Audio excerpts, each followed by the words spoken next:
In this video, I would like to talk about some of the broader themes of the film and how they tie into the film's title and also the ending.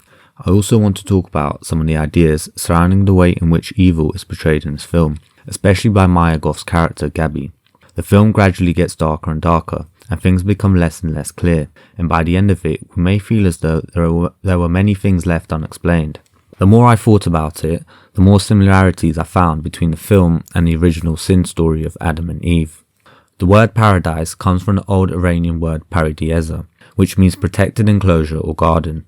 We see that the resort resembles a sort of paradise, and it is protected by barbed wire fences and armed guards from the outside world, which is filled with suffering and misery.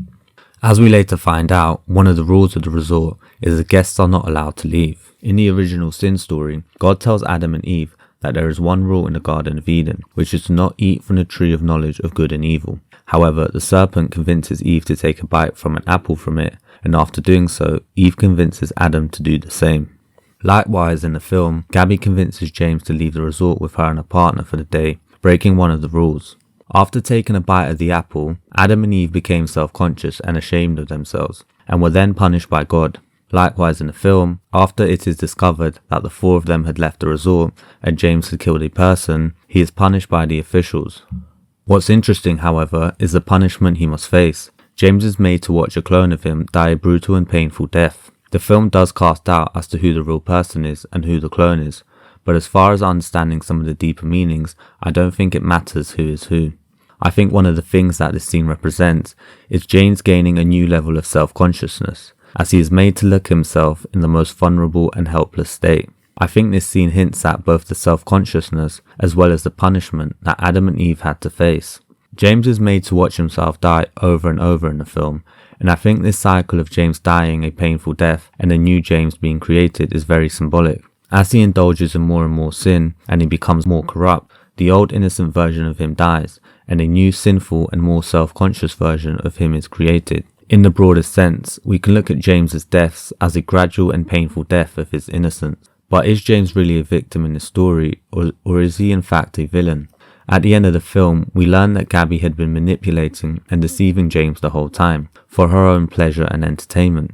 However, throughout the film, there are many indications that suggest that James wanted to, and chose to, take part in the group's nefarious activities. Early on in the film, when Gabby makes a sudden sexual advance on him at the beach, he doesn't protest and just lets it happen.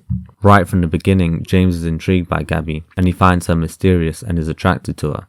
However, due to his naivety, or perhaps even his self-entitlement, he fails to see her for who she is. For most people, alarm bells would have been ringing early on. Gabby is so forward so soon, despite the fact that she has a partner, and despite the fact that she knows James has a partner. And any normal person will question her morality and her intentions right from the start. James, however, thinks so highly of himself and of his book, which is probably to some extent a reflection of who he is, that he falls for Gabby's deceptions without questioning her intentions. This is something that Gabby refers to at the end of the film when she calls James vain. After getting a taste of the group's lifestyle, he hid his passport under the sink so that he could stay at the resort longer. Eventually he has enough and unsuccessfully attempts to leave the island. So who is the real James? Is it the hedonist who finds pleasure in the continuous cycle of violence and sex? Or was that just a phase which James went through and then regretted? The ending of the film can answer this question.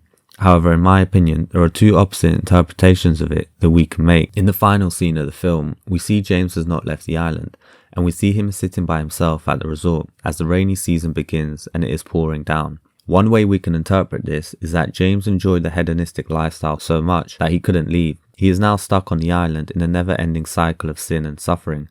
To him, the island is now more like a hell than a paradise. The second way in which we can interpret this ending is more positive. We see that all the evil that the group commits happens during the summer months, summer being the opposite to the rainy season. Therefore, James staying at the resort for the rainy season may be symbolic of him choosing an opposite stance to the hedonism of the summer season. Furthermore, rain and water are often used as symbols for cleansing yourself of sin, and therefore the final scene may be symbolic of James washing away all the sins he committed at the resort. This interpretation of the ending would also make the scene in which James fights a dog-like animalistic version of himself make a lot more sense.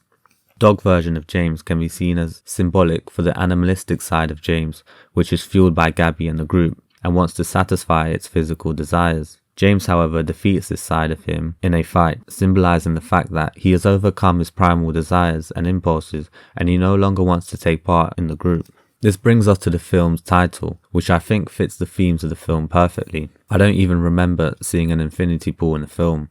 However, when we hear the word infinity pool, most people will associate it with luxury, comfort, beauty, and a high status, all positive things that a lot of us want. The same way a lot of people would look at the hedonistic lifestyle portrayed in the film as something positive that they would want. However, the reality of the infinity pool, just like the reality of the group's lifestyle, is not what it may seem at first. The infinity pool is in fact a sinister looking pool of thick red liquid, which creates a clone who is then sacrificed as payment for the wrongdoings in an endless cycle of suffering. Likewise, the hedonistic lifestyle of constantly chasing pleasure is not what we may think, as we see it also creates that same cycle of endless suffering. Finally, I want to talk about the way in which evil is portrayed in this film. The main antagonist, Gabby, is manipulative, deceiving, and her goal is to corrupt James. She resembles a serpent from the original Sin story very much so. What's interesting, however, is that when the group put on masks, James' mask is the one which resembles the devil.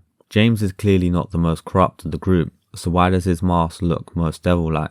I think the answer to this question is the same answer many people have concluded when they've asked themselves how could it have been that the serpent, or the spirit of the devil himself, managed to get into the Garden of Eden. The answer is because the serpent was already inside, because he was inside Adam and Eve, and is therefore inside every human being. James wearing the devil mask may be symbolic of the fact that the devil is not a separate entity, but instead it is something within himself that he has to conquer.